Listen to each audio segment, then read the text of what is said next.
The barriers which we have learned so far are grouped into categories. So the first category is the first line of non-specific defense, and this defense includes the physical as well as the chemical, or what you call as physiological barriers.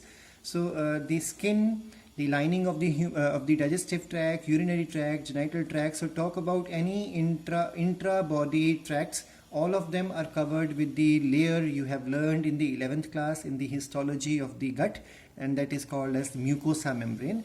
So we have cilia. Cilia supposed to move in coordination to expel the microorganism or the unwanted foreign material outside. Then we have mucus. Mucus traps the microorganism as well as dusts also.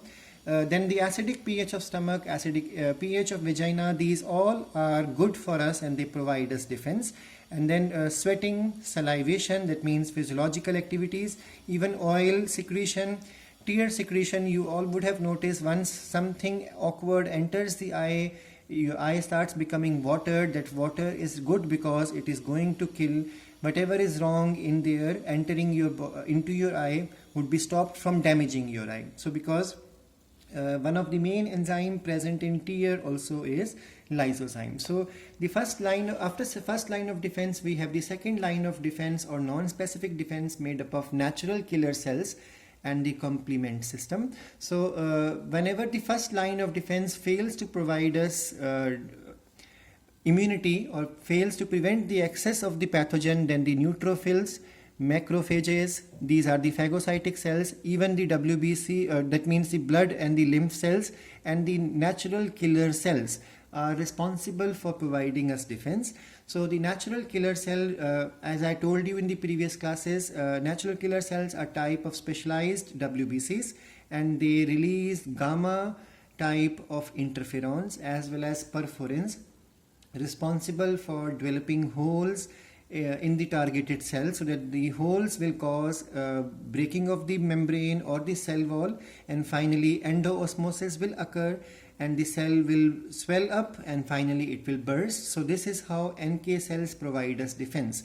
So these NK cells, they kill the virus infected cells of human body. They also kill the tumor cells also, and they are present in the spleen, they are present in the lymph node, blood, as well as the red bone marrow. Now, apart from the natural killer cells, human body also has another component in the second line of non-specific defense, and that is the complement system. Now, scientists so far have observed or reported 20 to 30 different types of proteins. These proteins are all involved in the concept of damaging or providing us defense and damaging the microorganism. So how do they function is that they create holes or pores in the plasma membrane. So there are proteins responsible for this, and they are moving in the blood plasma.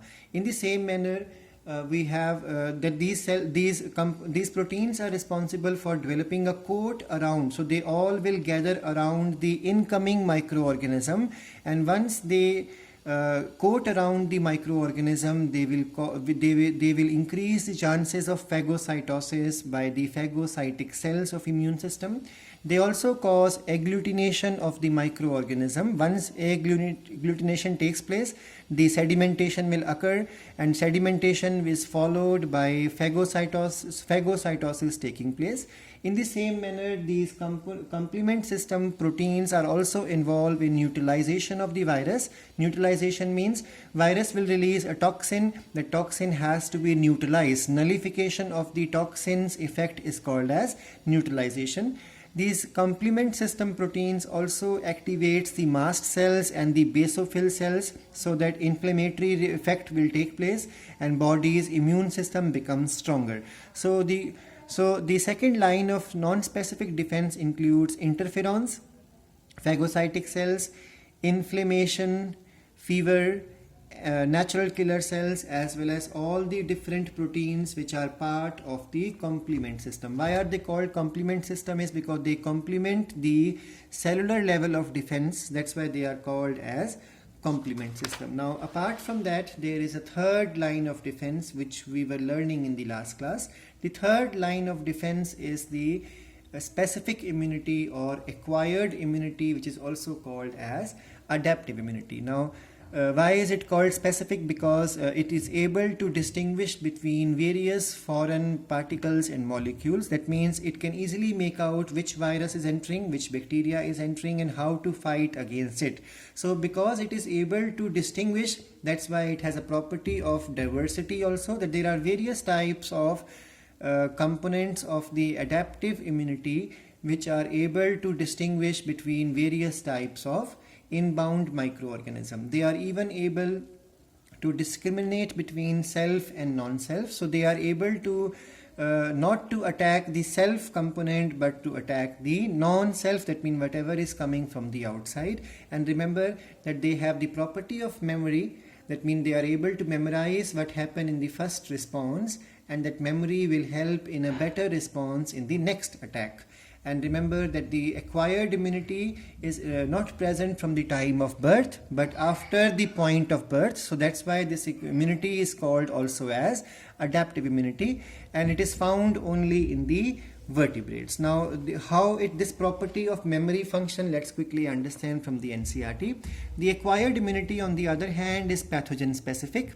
It is characterized by memory. This means that our body encounters a pathogen for the first time, produces a response against the pathogen, and that first time response is called as the primary response. Now remember that primary response is always low in intensity, but the subsequent encounter with the same pathogen will start a highly intensified second response, and NCERT calls second response as anamnestic response. This is ascribed to be the fact that our body appears to have memory of the first encounter. So the primary and the secondary encounters or the responses are carried out with the help of two special types of lymphocytes, and those cells are called as B cells and T cells. So the acquired immunity is of two types, active and passive immunity.